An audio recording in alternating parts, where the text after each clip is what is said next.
Muted uncle, mute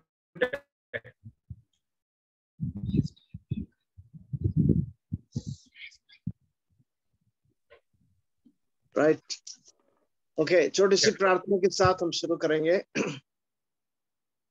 धन्यवाद प्रभु इस अवसर के लिए, आपकी महान उपस्थिति के लिए, आपकी प्रेम और दया के लिए, आपकी महान योजनाओं के लिए, आपके पवित्र वचन के लिए जो सदा काल के लिए स्थिर किया गया है।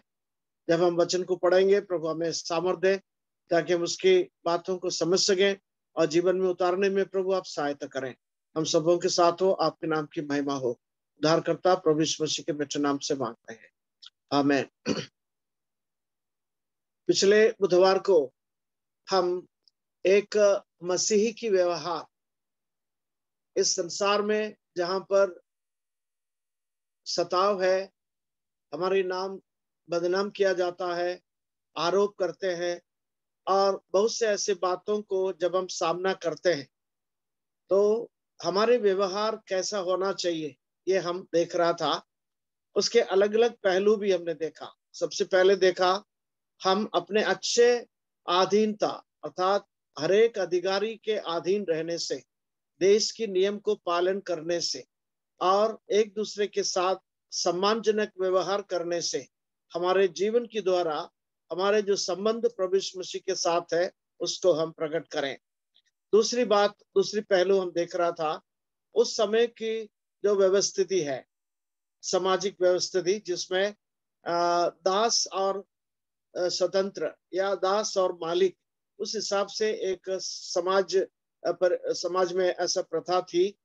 उस बात को पतरस प्रेरित बताते हैं कि जो अच्छे मालिक है या जो अच्छे व्यवहार नहीं करते हैं, कैसा भी हो, हम अगर दास है तो हम अपने कार्य को व्यवस्थित रूप से करें, अधीनता से करें, प्रेम से करें, परमेश्वर के लिए करें।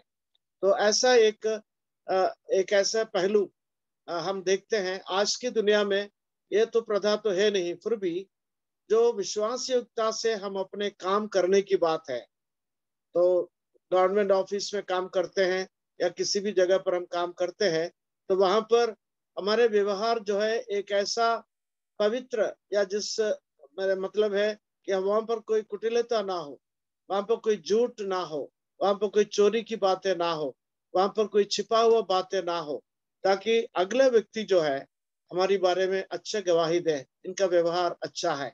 यह सचमुच में बहुत अच्छे रीति से सबसे प्रेम से व्यवहार करते हैं। तो ये जो पहलू हैं उसके ऊपर हम चर्चा कर रहे थे और आखिर हम ये देखा कि हमारे जीवन के लिए या हमारे व्यवहारिकता के लिए एक अच्छा नमूना वो है प्रभु यीशु मसीह, जिन्होंने अपने जीवन के द्वारा ये बता दिया कि उनके मुंह में कभी छल की बात नहीं था, कभी पाप नहीं किया, गाली सुनकर गाली नहीं दिया, दुख उठाकर किसी को भी धमकी नहीं दिया और उसने अपने आप को सच्चे स्वामी के अधीनता में अर्थात पिता परमेश्वर के अधीनता में अपने आप को समर्पित किया और एक ऐसा नमूना हमारे लिए पेश किया जो हम उसकी पीछा करने की कोशिश कर सकते हैं। और आखिरी बात, एक तीसरी पहलू है, तीसरे अध्याय से शुरुआत से हम पढ़ते हैं, वहां पर हम आज शुरू करेंगे। तीसरे अध्याय के शुरुआत की पदों में हम पढ़ते हैं, परिवार में हमारे व्यवहार कैसा होना चाहिए। तो एक है देश के संबंध में और नियम पालन करने के संबंध में, और दूसरा है सामाजिक जीवन में, और तीसरा है पारिवारिक पहलू। पारिवारिक जीवन में हम कैसा होना चाहिए, पति और पत्नी के बीच में कैसा व्यवहार हो, ये इसके बारे में लिखा है। हम जल्दी से पढ़ेंगे, फिर कुछ टिप्पणियां करेंगे और करते हुए आगे बढ़ेंगे। हे पत्नियों, तुम भी अपने पति के अधीन रहो, इसलिए कि यदि इनमें से कोई ऐसा हो जो वचन को ना मानते हो, तो भी तुम्हारे भय सहित पवित्र चाल चलन को देखकर बिना वचन के अपनी अपनी पत्नी की चाल चलन के द्वारा खींचा जाए और आगे उसके संबंध में बताते हैं।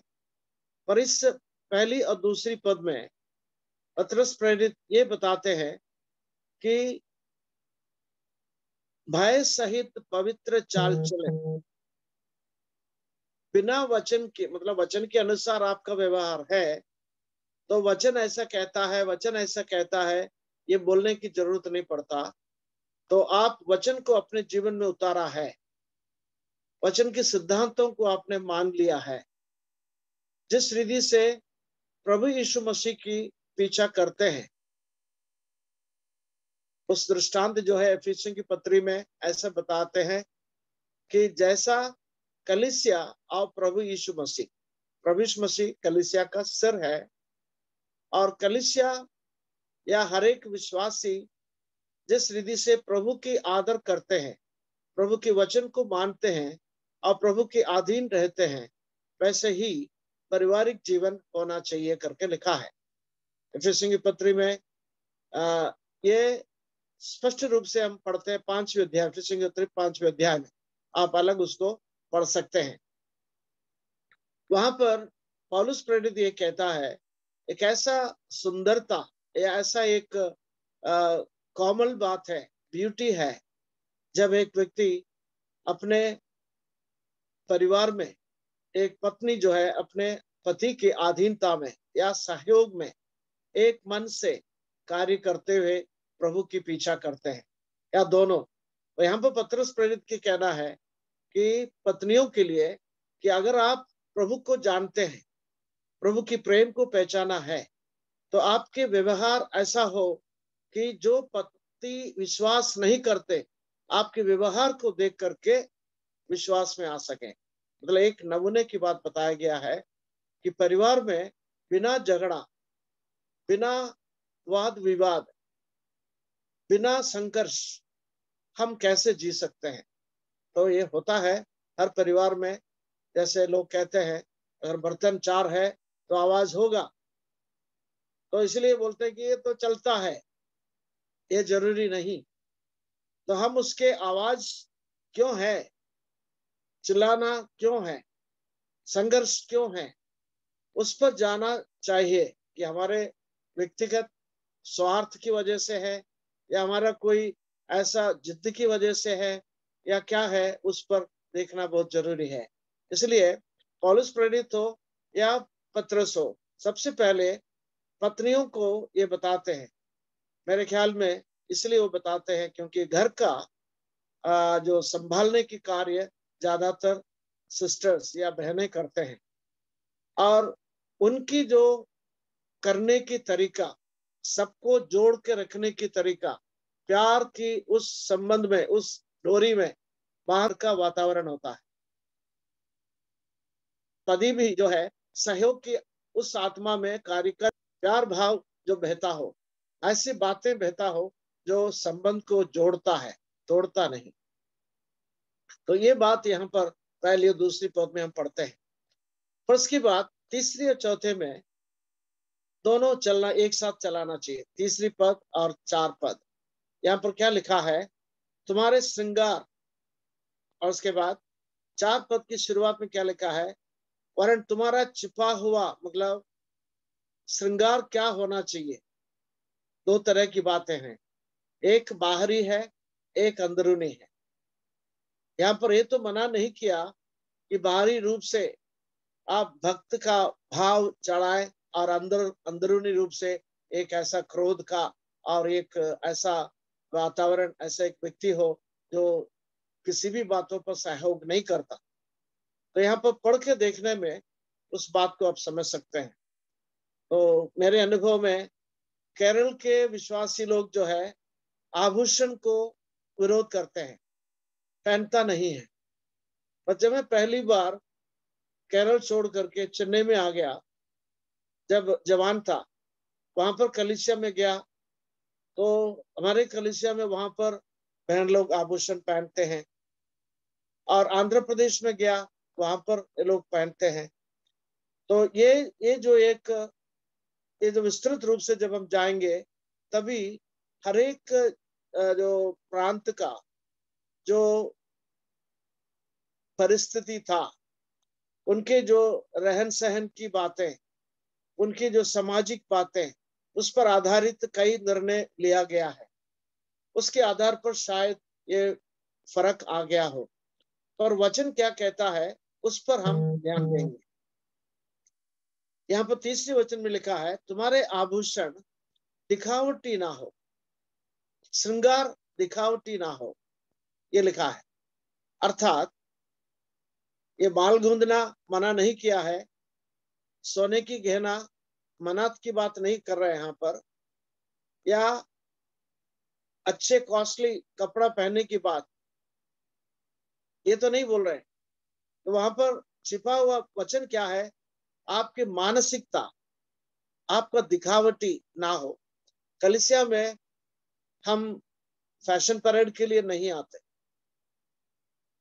कितना कॉस्टली साड़ी मेरे पास है या कैसा क्या ऐसा चीज मेरे पास है, उसको दिखाने के लिए हम नहीं आते। हम इसलिए आते हैं प्रभु की महिमा करने के, प्रभु की आराधना करने के लिए आते हैं।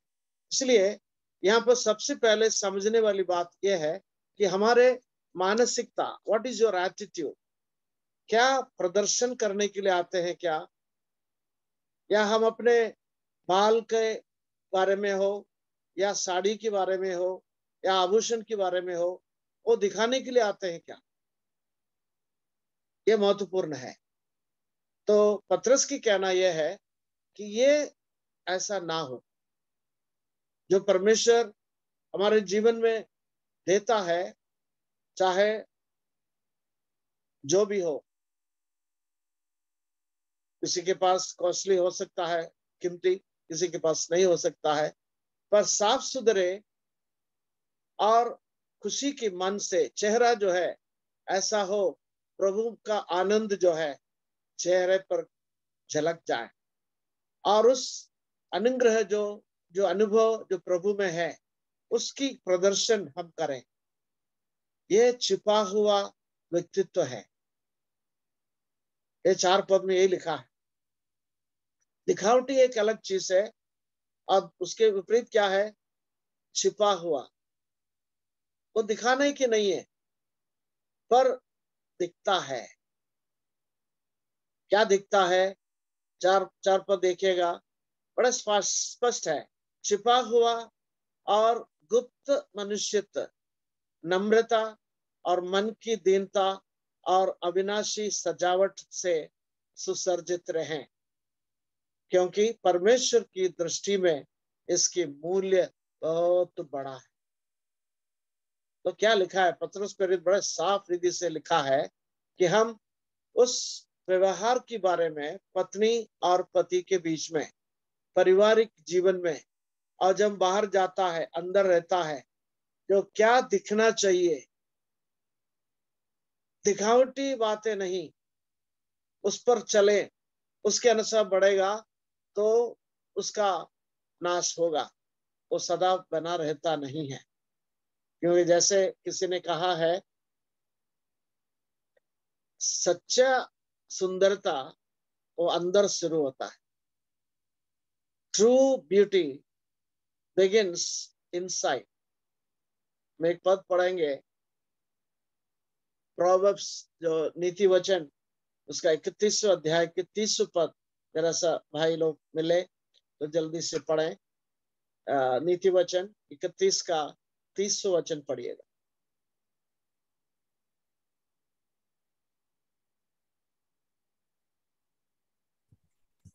शोभा तो झूठी और सुंदरता व्यर्थ है, परंतु जो स्त्री यहोवा का भय मानती है उसकी प्रशंसा की जाएगी। हाँ, जो यहोवा का भय मानता है उसकी प्रशंसा की जाएगी। ये जो हमारे मानसिकता, मन से जो निकलने वाली प्रेम, देखो कोई भी व्यक्ति आवश्यकता में है, आप पीने के लिए एक गिलास पानी अगर लाकर दे दें बिना पूछे भी, या कोई ऐसा परिस्थिति में क्या मैं आपके लिए क्या कर सकता हूं पूछ के, तो मददगार बन जाते हैं, तो ये कितना अनुग्रह की बात होता है। तो प्रायोगिक जीवन में वो बात हम देखते हैं। तो किसी जरूरतमंद के जीवन में एक शब्द काफी हो जाता है, उसके व्यक्तित्व में इतना सामर्थ्य, इतना उमंग लाने के लिए।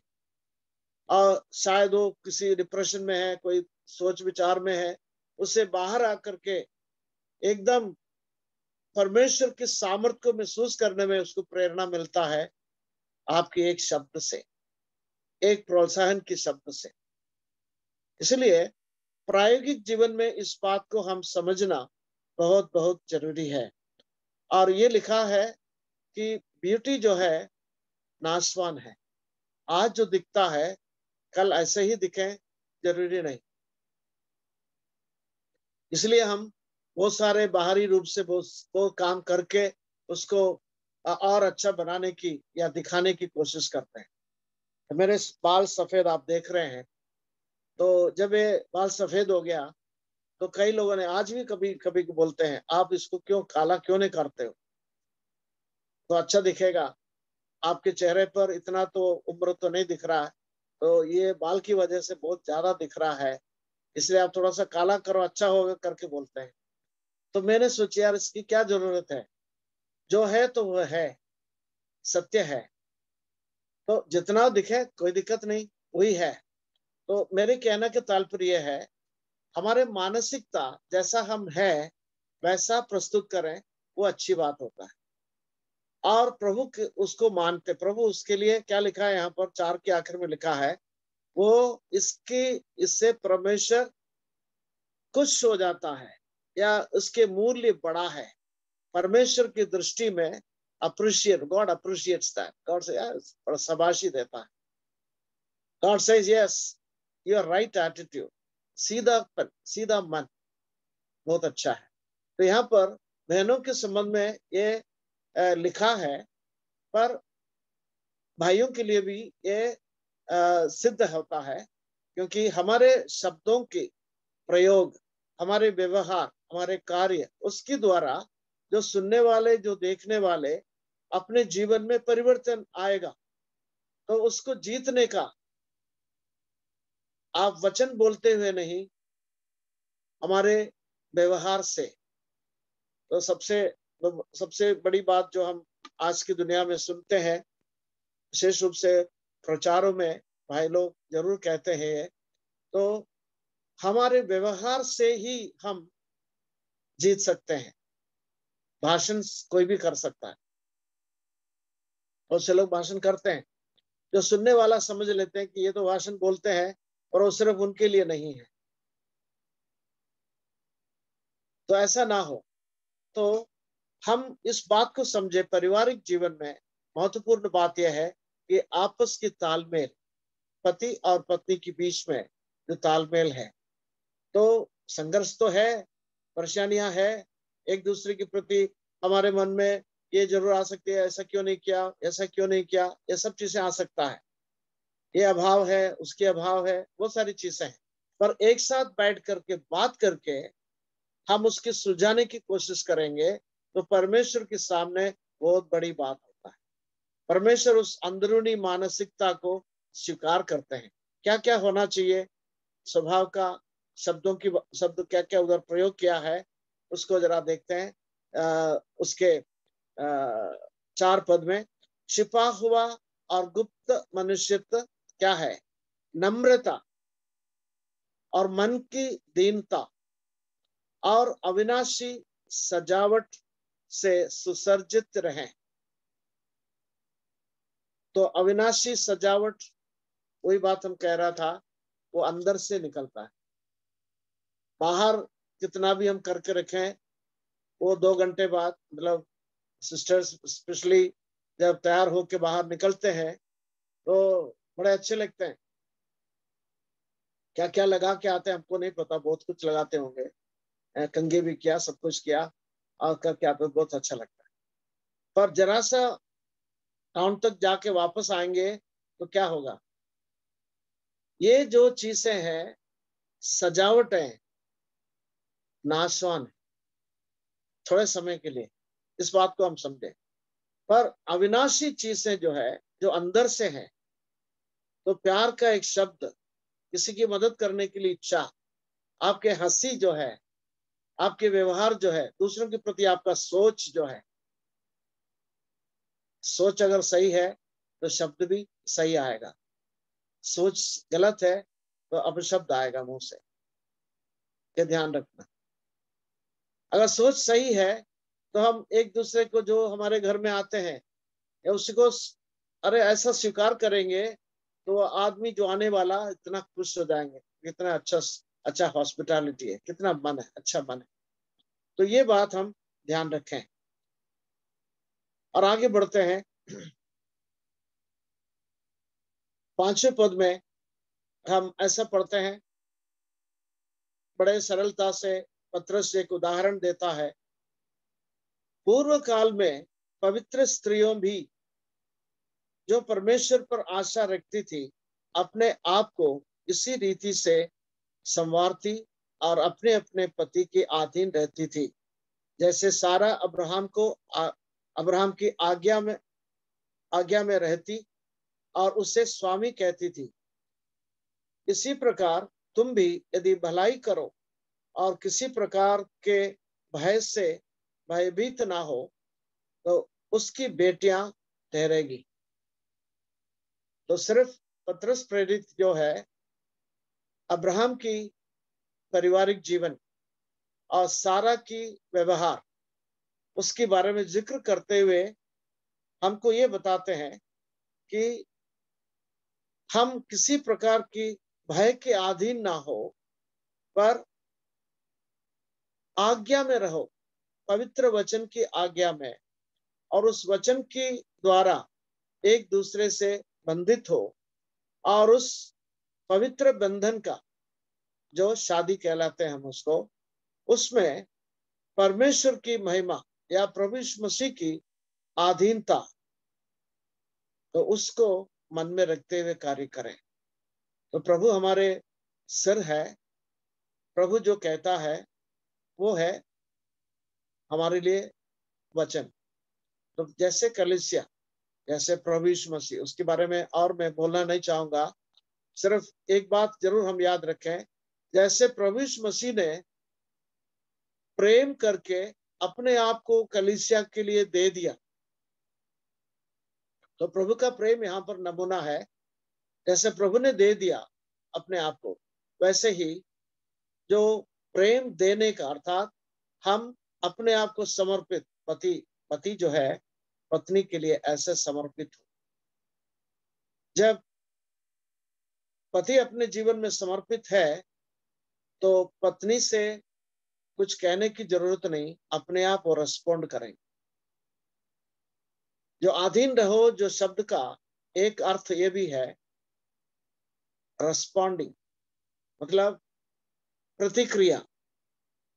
जो बात बोलता है, जो भी बात बोलेंगे, उसका खंडन करते हुए उसके विपरीत बोलने की प्रेरणा नहीं, पर उसको सहयोग करने का, उसको स्वीकार करने का और उसके अनुसार चलने का एक प्रतिक्रिया, that is responding. Correct respond. Respond मतलब जवाब जो देता है, कैसे जवाब देते हैं। तो अगर पति का शब्द प्रभु की समानता में है, जैसे प्रभु ने प्रेम किया और मृत्यु तक अपने आप को दे दिया, वैसा हो, तो विशेष रूप से विशेष कुछ बोलने की जरूरत नहीं है। पत्नियां उसको स्वीकार करेंगे, उसके अनुसार जीवन साथी के साथ सहयोग करेंगे। ये दोनों को इस बात को समझने की जरूरत है उस पर। इसलिए 7वें वचन में ये चीज हम पढ़ते हैं कि पतियों के लिए एक विशेष आदेश पत्रस यहाँ पर देते हैं। आइए हम 7वें वचन को देखेंगे।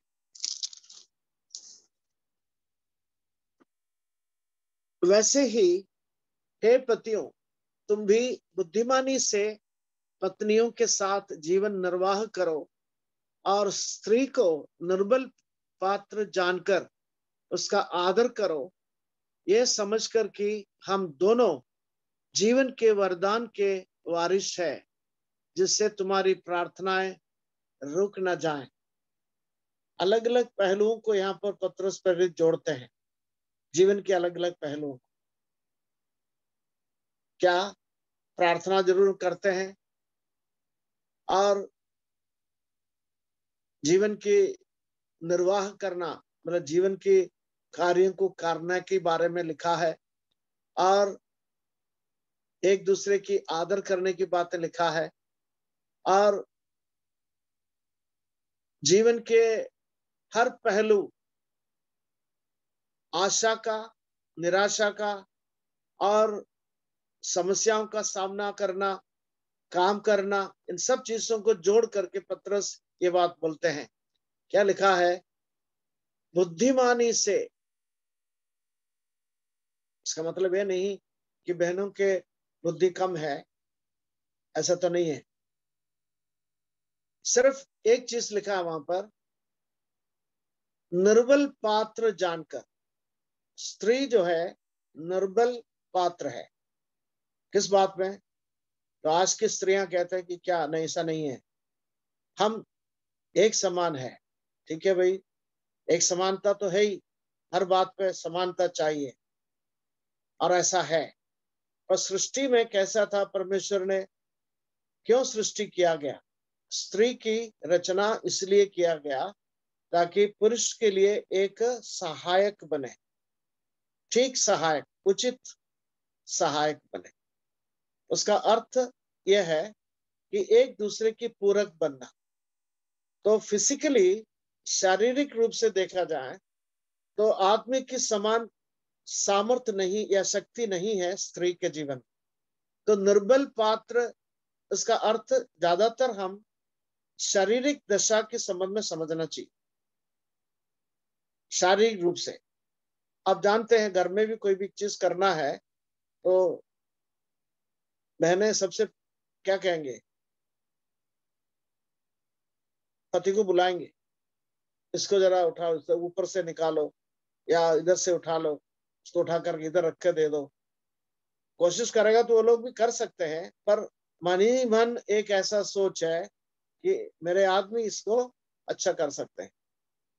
तो शारीरिक कमजोर, शारीरिक रूप से दोनों का फर्क जो है, शक्ति का या बल का, वो बात यहाँ पर लिखा है। और बुद्धि की समझ में भी मैं ये नहीं कह रहा हूं कि बुद्धि कमजोर है, नहीं। बहुत अच्छे पदवी पर, अच्छे ओहदे पर काम करने वाले बहनें भी हमारे देश में है, दूसरे देश में भी है, तो ये बात नहीं है। पर उद्देश्य जो है, परिवार में एक दूसरे के साथ, एक व्यक्ति को, एक स्त्री को, एक पुरुष को एक परिवार के रूप में जोड़ने का मकसद यही है कि दोनों जो है अपने जीवन में एक दूसरे को अपने स्तर को समझकर स्वीकार करें। और एक दूसरे को ऐसे समझ करके स्वीकार करते हैं तो पति क्या करेगा? बुद्धिमानी से कार्य करें। क्या बुद्धिमानी?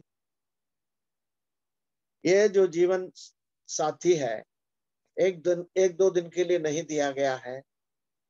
कब के लिए है? जब तक मृत्यु हमें अलग करें तब तक, या प्रभु यीशु मसीह के दोबारा आने तक, ये बाइबल कहता है।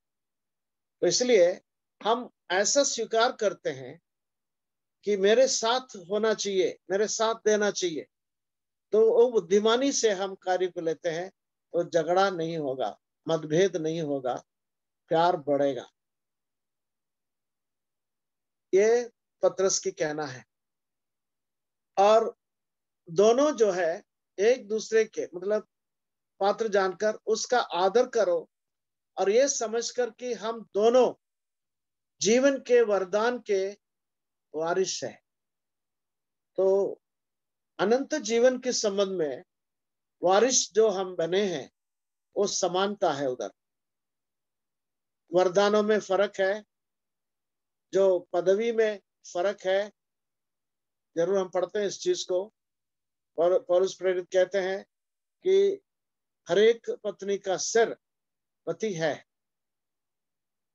इसका मतलब वो जो व्यवस्थित परमेश्वर ने दे रखा है, आखिरी जो निर्णय लेना, आखिरी जो वचन कहना शायद पत्नी की सजेशन हो सकता है, फिर भी पति के मुंह से आएगा, तो इसमें मेरा सुंदरता है, तालमेल है। दोनों आपस में सलाह मशविरा करके निर्णय ले लो।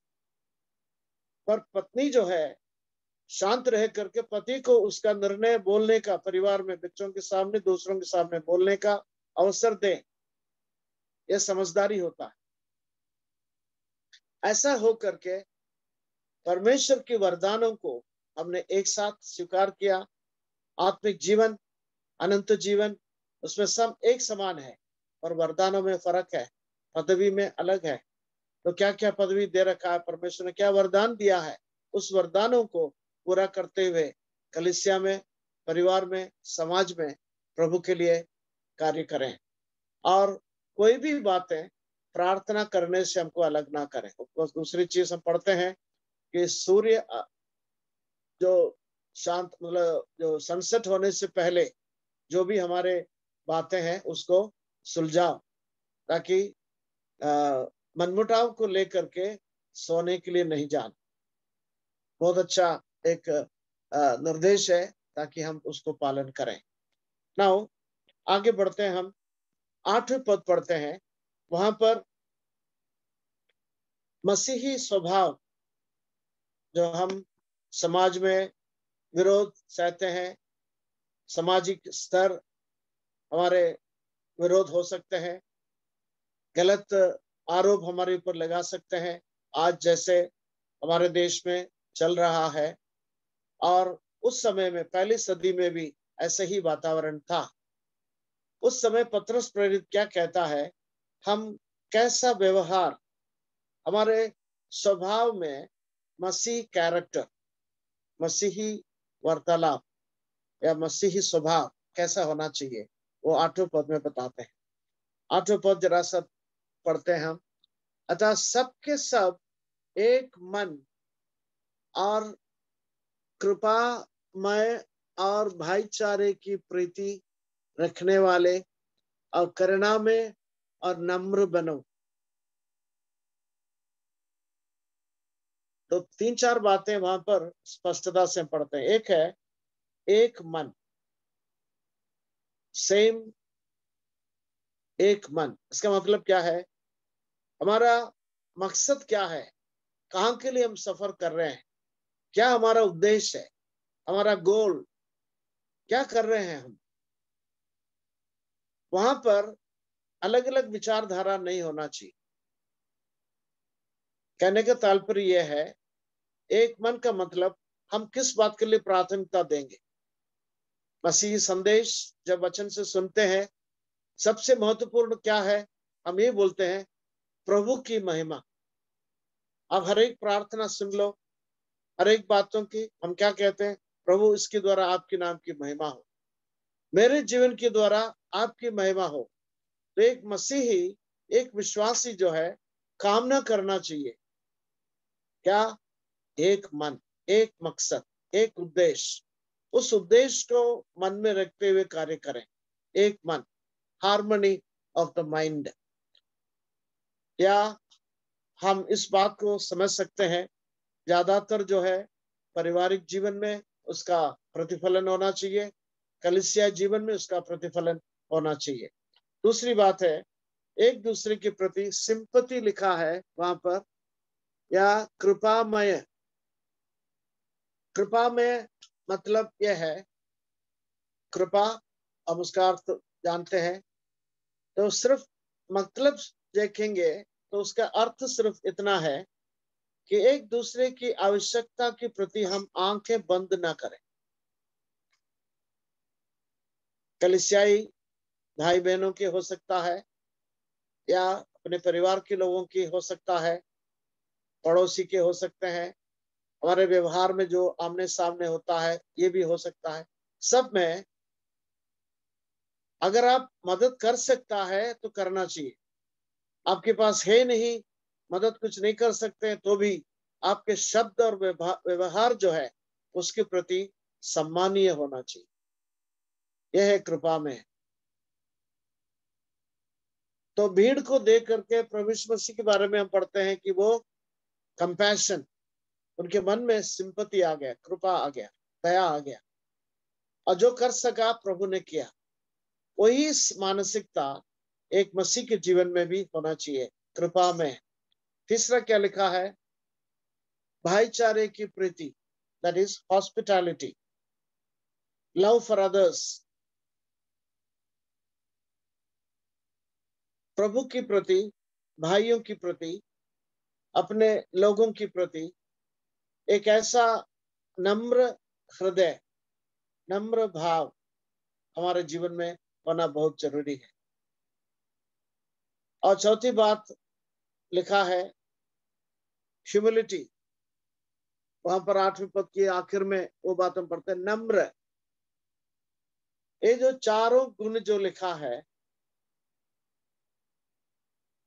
ये कहीं ना कहीं हम उसकी वैल्यू, उसकी कीमत जो है उसको भूलना नहीं चाहिए। एक दो पद में इस संबंध में पढ़ना चाहता हूँ। यूहन्ना रचित सुसमाचार 13वें अध्याय का 35वां पद सबसे पहले पढ़े।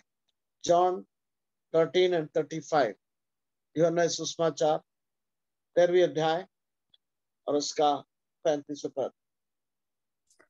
यदि आपस में प्रेम रखोगे तो इसी से सब जानेंगे कि तुम मेरे चेले हो। इस पर मैं कुछ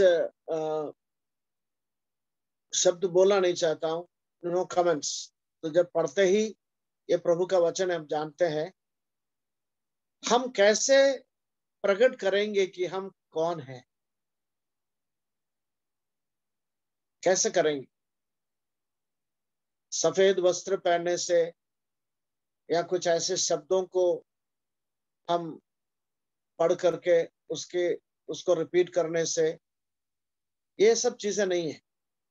तो प्रभु स्वयं वहां पर कहता है, यदि तुम आपस में प्रेम रखोगे जैसे प्रभु ने हमसे प्रेम किया। दूसरे पद पढ़ते हैं, रोमियो की पत्री 12वें अध्याय 16 पद। रोमियो की पत्री 12 उसका 16 पद। आपस में एक सा मन रखो, अभिमानी ना हो, परंतु दीनों के साथ संगति रखो, अपनी दृष्टि में बुद्धिमान ना हो। हाँ, यहाँ पर भी हमें वचन याद दिलाते हैं, नीति वचन के अगर जो वचन है, तो अपने में बुद्धिमान ना समझो। Commit thy ways unto the Lord, तुम्हारे हर बातों प्रभु को सौंप दो। प्रभु तुम्हें बुद्धि देगा, समझ देगा, संभालेगा। वही चीज यहाँ पर पौलुस प्रेरित बताते हैं कि हम नम्र भाव से एक दूसरे को कैसे हम स्वीकार करें, और ऐसे ही मानसिकता बना रहो, इसमें बने रहो, कंटिन्यू इन दैट, बहुत जरूरी है। तीसरा एक पद पढ़ते हैं, कोरिन्थियों की पहली पत्री पहले अध्याय का 10वें पद। कोरिन्थियों की पहली पत्री पहले अध्याय उसका 10वें पद पढ़िए। हे भाइयों, मैं तुमसे हमारे प्रभु यीशु मसीह के नाम से विनती करता हूँ कि तुम सब एक ही बात कहो और तुम में फूट ना हो, परंतु एक ही मन और एक ही मत होकर मिले रहो। क्या सीधा वचन है। मैं कल एक भाई से बात हो रहा था, एक कलीसिया में कुछ प्रश्न हो गया। एक भाई ने अपने विचार एक दिन खड़े होकर के बोला, कलीसिया में ऐसा है वैसा है, इसलिए आप लोग उसको, एल्डर्स जो है उसके बारे में विचार करना, सॉल्यूशन करना चाहिए करके खड़े होकर बोल दिया। और दूसरे संडे से पहले ही एल्डर्स जो है तय करके, ये मालूम करते हुए भी भाई घर में होंगे, ये सोच करके वहां पहुंच गया। बोला, भैया आपने जो पिछले संडे बोल रहे थे उसके बारे में एक साथ बैठ करके हम चर्चा करेंगे, उसमें जो भी हम उचित लगता है निर्णय लेंगे करके उधर पहुंच गया। तो उस भाई का एकदम जवाब था, आप लोग पहले से निर्णय करके क्यों नहीं आए, मेरे से बोल के, मेरे से फिक्स करके क्यों नहीं आए? Why didn't you appoint time with me and come? प्रश्न मैंने उठाया, सुलझाने के लिए बोला। जब सुलझाने की टाइम है तो यहाँ पर क्या वचन में पौलुस प्रेरित क्या कहता है? फूट क्या लिखा है ब्रदर वो पद में? फूट क्या होना नहीं चाहिए? फूट ना हो। फूट ना हो। ये फूट कैसे पैदा होता है? हमारे कलीसियाओं में ज्यादातर जो है स्वतंत्रता है, पर उस स्वतंत्रता को आड़ में गलत कार्य मत करो। अधीनता होना बहुत जरूरी है। जो भी समस्या हो सकता है, फूट ना हो। और क्या होना चाहिए? अगला पद क्या है? परंतु एक ही मन और एक ही मत होकर मिले रहो। एक ही मन और एक ही मत मिले रहो। मतलब ये जो कोशिश जो है कहां से होना चाहिए? एक मन एक मत मिले रहने की कोशिश कहां से होना चाहिए? सब कह सकते हैं प्राचीनों की तरफ से होना चाहिए, नेत्रों की तरफ से होना चाहिए, या प्रभु के सेवक है उनकी तरफ से होना चाहिए। तो सही बात है, उनकी तरफ से होना जरूरी है। पर यहाँ पर क्या लिखा है? आपके अंदर से उत्पन्न होता है वो। आपके मन में एक मन, एक चित्त और एक भाव से सहते हुए, नम्र होते हुए, प्रेम करते हुए सहने की मन आपके अंदर नहीं है, तो कलीसिया में फूट होगा। तब हम एक दूसरे के ऊपर आरोप लगाने से कोई मतलब नहीं है। तो ये चीज शुरू होता है मेरे मन में, आपके मन में। ये होना चाहिए कि हमारे कलीसिया में ऐसा होना चाहिए। हमारे कलीसिया में फूट ना हो। हमारे कलीसिया में एक मन से जो भी बातें हैं खोल के बोल सकते हैं और उचित निर्णय ले सकते हैं प्रेम में। ये यहाँ पर पतरस प्रेरित बड़े भय के साथ हम कह सकते हैं और बड़े उम्मीद के साथ पतरस प्रेरित उस बात को यहाँ पर प्रकट करते हैं कि हमारे मन में बुराई ना हो, भलाई करने का इच्छा बने रहना चाहिए। 9वें पद में वो बात प्रकट करते हैं। पढ़िएगा 9वें पद जो हम पढ़ रहा था, उसके पतरस के 3 अध्याय उसके 9वें पद। यहाँ पर लिखा है, बुराई के बदले बुराई मत करो और ना गाली के बदले गाली दो, पर इसके विपरीत आशीष ही दो, क्योंकि तुम आशीष के वारिस होने के लिए बुलाए गए हो। क्योंकि जो कोई जीवन की इच्छा रखता है और अच्छे दिन देखना चाहता है, वो अपनी जीभ को बुराई से और अपने होठों को छल की बातों करने से रोके रहें। बड़े गंभीरता से पतरस यहाँ पर याद दिलाते हैं, तुम आशीष होने के लिए बुलाए गए हो। You be a blessing where you are. जहां पर आप है, जहां पर परमेश्वर आपको रखा है, एक आशीष के कारण बनो, बुराई का नहीं, दोष लगाने की नहीं, आरोप लगाने की नहीं, फूट डालने की नहीं, और खुजली करने की नहीं, एक दूसरे की बुराई दूसरों तक पहुंचाने की नहीं, संघर्ष पैदा करने के लिए नहीं, और विवाद को और बढ़ाने की नहीं। ये सब बातें हमको याद रखना चाहिए। तो यू बी ए ब्लेसिंग। क्यों बुलाहट ऐसा है? परमेश्वर ने ऐसा बुलाया है, आशीष ही दो, क्योंकि तुम आशीष के वारिस होने के लिए बुलाए गए हो। क्या हम आशीष देता है या श्राप देता है? शायद श्राप मुंह से तो शब्द निकलता नहीं होगा, पर हमारे मन से, अरे मैं जानता हूं ये सब झूठे वूठे है, कुछ नहीं है, कोई जरूरत नहीं, ऐसा बोलने वाले बहुत से लोग हैं। सहयोग नहीं करते, खोल के मन से, एक मत खुला हुआ मन से, साफ मन से बात नहीं करते। जो समस्या है ओपनली बोलना चाहिए। मन में रखते हुए दूसरा कार्य करना नहीं, विपरीत रास्ते पर चलना नहीं। तो मसीह व्यवहार का मूल बातें यहाँ पर पतरस यहाँ पर साफ रीति से हमको कहता है कि हम ऐसा वातावरण में रहता है जहां पर विरोध है, शैतान हमारे खिलाफ कार्य करते हैं। तो आगे जाकर के उसी बात पर और भी गहरा सफाई से पतरस बोलता है कि दुनिया में ऐसा परिस्थितियां है, इसलिए आप अपने आप को दीन मन से प्रभु के हाथों में अपने आप को सौंप दो। प्रभु रास्ता निकालेगा, प्रभु कार्य करेगा। तो ये मन हमारे सोच विचारों में बहुत जबरदस्त रूप से आना चाहिए। मतलब बी ए ब्लेसिंग मतलब रिटालिएट, मतलब विपरीत का मत करो। एक पद पढ़ के, आज समय हो रहा है, एक पद पढ़ के समाप्त करता हूं। प्रभु यीशु मसीह के बारे में इसी पत्री में ऐसा लिखा है, दूसरी अध्याय का 23वां वचन, दूसरे अध्याय का 23वां वचन में ऐसा लिखा है, वो गाली सुनकर गाली नहीं देता था और दुख उठाकर किसी को भी धमकी नहीं देता था, पर अपने आप को सच्चे न्याय के हाथ में सौंपता था। सच्चे न्याय परमेश्वर है। परमेश्वर से न्याय आने में समय लगता है, एकदम नहीं होता।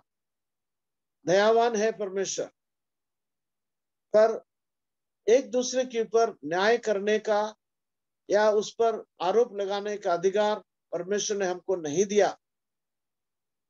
इसलिए प्रभु यीशु मसीह की नमूना यह है कि हम यहाँ पर कैसा करें। हम अपने आप को बुराई से बचा कर रखो, हमारे शब्दों का प्रयोग। इसलिए यहाँ पर पौलुस पतरस जो है उस भजन से, भजन 34 34 भजन 12 से 16 तक पढ़ेंगे। यही चीज हम उधर पढ़ते हैं। उसको यहाँ पर कोट करता है कि अपनी जीभ को बुराई से, जो व्यक्ति जीवन की अच्छा जीवन बिताना चाहता है और अच्छा देखना चाहता है, तो क्या करना चाहिए? अपने होठों को छल की बातें करने से रोक रखो, अब वो बुराई के साथ छोड़ो और भलाई ही करें।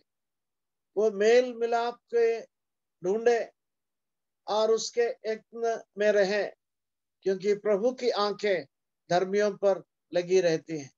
10वें 11वें पद में जो शब्दों का प्रयोग जब देखते हैं तो वहां पर आपसे कुछ प्रतीक्षा किया जाता है, और एक विश्वासी से प्रतीक्षा किया जाता है। क्या है? रोक कर रखो। फिर लिखा है छोड़ो, भलाई करो, मेल मिलाप को ढूंढो, यत्न करो।